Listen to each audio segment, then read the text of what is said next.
Gagawa tayo dito.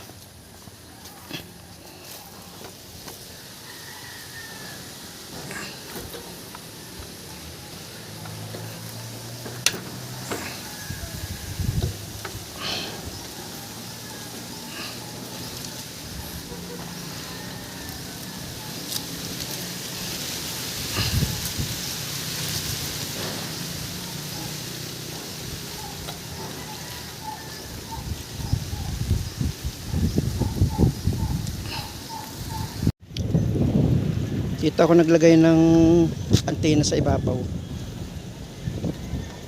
Ito yung pinakang base. Dito ko isusuksok yung GI pipe. Ayun.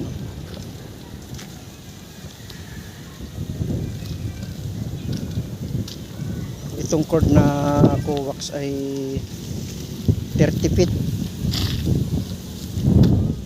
Tapos ito naman tubo ay 20 feet. Kaya sa ibabaw nito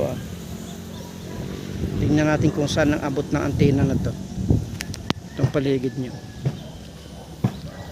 Ito yung cell site ng globe. Yun. Si Kapitan natin narito. Ayun.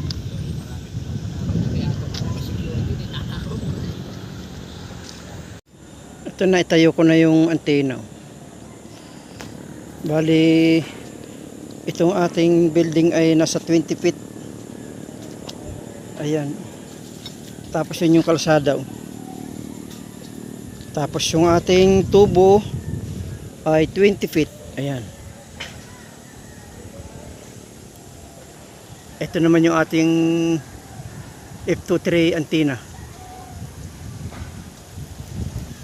Ayan. Bali, so support ko siya ng tubo na rin. Dahil masyadong malakas ang hangin dito. Kapag ka naglagay lang ako ng kawad o tali, baka maputo lang. Kaya tubo na ilagay. So support ko ito sa gitna.